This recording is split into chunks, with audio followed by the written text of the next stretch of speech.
Hello friends, welcome to my YouTube channel. आज हम पढ़ेंगे ऑडियो स्पेसिफिक ऑफ सॉन्ग के बारे में। सबसे पहले देखेंगे हम introduction, definition, what is communications, type of communications, audio communications, species specific of song, evolutions of language, conclusion, difference.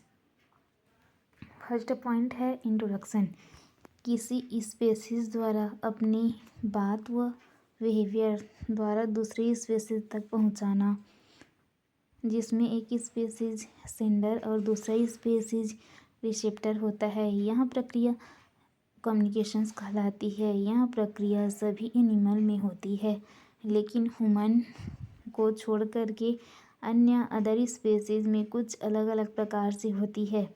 इनका स्टडी हम एनिमल कम्युनिकेशंस के द्वारा करते हैं। कुछ स्पेसीज में कम्युनिकेशंस इस प्रकार होती है। झिंगुर में कम्युनिकेशंस चींची आवाज़ के करते हैं। बाघ दहाड़ करके कम्युनिकेट करते हैं। चिड़िया गाने के समान गुनगुना करके कम्युनिकेट करते हैं। कुत्ता भौंक करके कम्युनिकेट करते हैं। इसी प्रकार अलग अलग एनिमल अलग अलग कम्युनिकेट करते हैं तथा कुछ एनिमल कलर के थ्रू तथा कुछ स्मेल के थ्रू कम्युनिकेट करती हैं तथा बर्ड के वेरिंग फिश में भी कम्युनिकेशंस होता है। इस प्रकार स्पेसीज बिहेवियर को सिग्नल के माध्यम से सेंड व रिसीव करते हैं। इस प्रकार कम्युनिकेशंस एनिमल को लिविंग लाइफ में हेल्प करता है। सेकेंड है डेफिनेशन।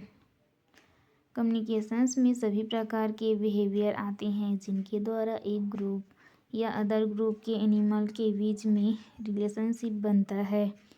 कम्युनिकेशंस एक एनिमल के एक्शंस का एक हिस्सा है जो बिहेवियर में बदल जाता है और सिग्नल के रिसीव होने के बाद अदर एनिमल उसे अपने बिहेवियर के अनुसार मॉडिफाइड कर लेता है। दूसरे टाइप का भी हम डेफिनेशन लिख सकते हैं। यदि एक एनिमल के द्वारा कुछ एक्शंस किया जाता है और दूसरे एनिमल से उसके सिग्नल को रिसीव कर बिहेवियर के प्रति अलर्ट हो जाता है, क्योंकि दूसरे एनिमल के द्वारा उस बिहेवियर को अच्छी तरह से समझा जाता है। यह प्रक्रिया कम्युनिकेशंस कहलाती है। What is communications? स्मिथ ने वर्टिब्रेट कम्युनिकेशंस पर कार्य किया है और पाया कि एनिमल सिग्नल को ग्रहण करते हैं और इस सिग्नल को देखकर रिसीवर अपना कार्य करता है। उन्होंने इस मैसेंजर कहा है और बताया है कि दोनों वर्टिब्रेट जो कि सिग्नल को अस्वीकार करते हैं, सिग्नल समान नहीं होती है। वर्टिब्रेट सिग्नल को प्रोड्यूस मैसेज को अदर वर्टिब्रेट तक पहुंचाते हैं, जैसे कि फेरोमोन्स, जो कि एक केमिकल सिग्नल है जो एक स्पीशीज के इंडिविजुअल के बीच भेजा जाता है। उसी चमक सूचना के माध्यम पर वह पूरी तरह से सेक्सुअल होना है और सिग्नल से प्राप्त इंफॉर्मेशंस को वर्टिब्रेट पार्ट्स के थ्रू तक पहुंचता है। एनिमल जिस ग्रुप में रहती हैं वे सिग्नल की हेल्प से एक दूसरे के बीच में रिलेशन बनाए रखते हैं।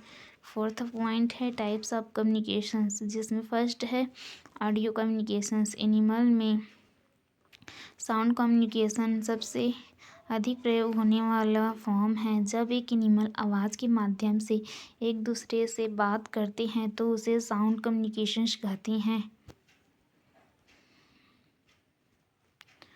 वर्टिब्रेट में प्रोसीजर वोकलाइजेशंस एक इनवर्टिब्रेट के द्वारा नॉइज ई से कैटेगराइज में स्पेशल फीचर होता है जो बर्ड्स, एम्फीबिया, बिट्स, प्राइमेट में साउंड यूज होता है। डियर, टाइगर में आने वाले सबसे साथी को अलर्ट कॉल देता है तथा मेल फ्रॉग फीमेल फ्रॉग को अलर्ट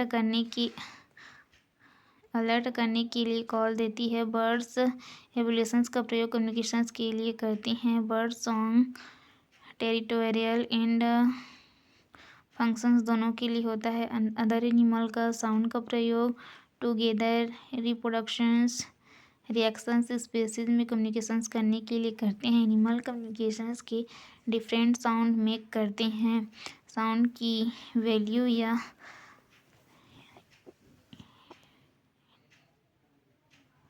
इंटेंसिटी को डिक्लाइड करता है। दूसरा है species specific of song.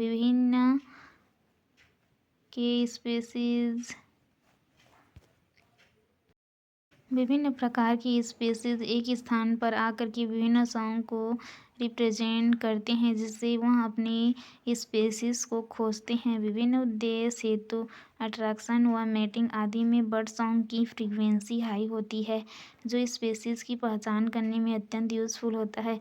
Example के लिए एक कौवा कहीं पर खाने की वस्तु देख करके काँव काँव करके विभिन्न सॉन्ग को रिप्रेजेंट करता है, जिससे उसके साथी उस आवाज़ को सुन करके वहाँ पहुँच जाते हैं। इस प्रकार वह सॉन्ग के माध्यम से कम्युनिकेशंस करते हैं।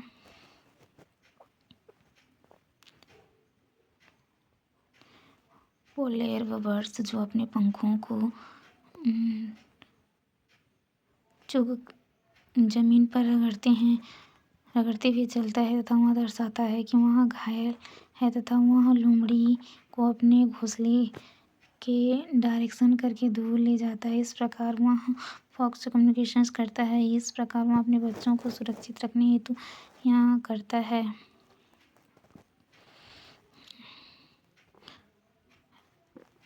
उसके पंख वास्तव में कटे नहीं रहते, वह लोमड़ी को अपने बच्चे से दूर जाता देख करके उड़ जाता है।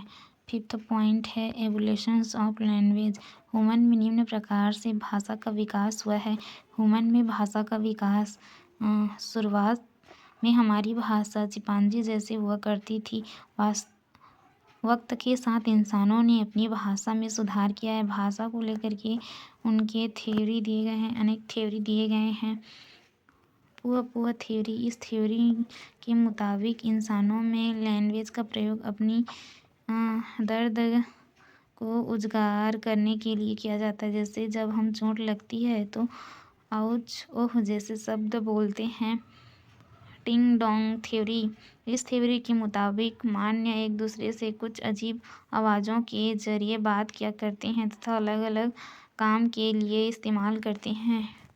तीसरा है बाव वाव थ्योरी। इस थ्योरी के मुताबिक इंसानों ने जानवरों की तरह आवाज़ निकालने से इंसानों की बाकी साथी समझ जाते हैं कि आसपास कोई जानवर है। बर्ड्स में भाषा का विकास। आप देखेंगे कि जो चिड़िया है उसमें भाषा का विकास कैसे हुआ। छोटा चिड़िया चींची करके अपने संप्रेषण करता है। वह भूख लगने पर अपने हाथ पैर फेंकते हैं और जैसे जैसे बढ़ते हैं वह स्पष्ट आवाज़ में बोल संप्रेषण करते हैं। इस प्रकार भाषाओं के विकास होता है। जब कोई बालक शैशवावस्था में रहता है तो उसे भूख लगने पर वह रोता है, हाथ पैर हिलाता है, वह चिल्लाता है और खाना मांगता है। लेकिन जब हम बढ़ते जाते हैं तब हमारी भाषा में भी परिवर्तन होते जाते हैं और स्पष्ट ध्वनि में आवाज़ निकालते हैं और भाषा का विकास होता है। डॉग जब छोटा होता है तो वह चूँ चूँ करके भूख लगने पर वह हाथ पैर फेंकता है और रोता है। इस प्रकार जब वह धीरे धीरे बढ़ता जाता है तब वह स्पष्ट रूप से आवाज़ निकाल कर बात करता है। इसी प्रकार भाषा का विकास होता है। 6 पॉइंट देखेंगे कंक्लूजन। एनिमल कम्युनिकेशंस का यूज़ अपने बात व बिहेवियर को दूसरे एनिमल तक पहुंचाने के लिए करता है। वह अपने बात को पहुंचाने के लिए सॉन्ग व साउंड के माध्यम से कम्युनिकेट करते हैं। वह जिस ग्रुप में रहते हैं वे सिग्नल के माध्यम से एक दूसरे के बीच रिलेशंस बनाए रखते हैं। इस प्रकार कम्युनिकेशंस एनिमल को लिविंग लाइफ में हेल्प करता है। लास्ट में रेफरेंस देखेंगे। Animal behaviour Shukla Mathur, animal behaviour Reena Mathur. Thank you for watching.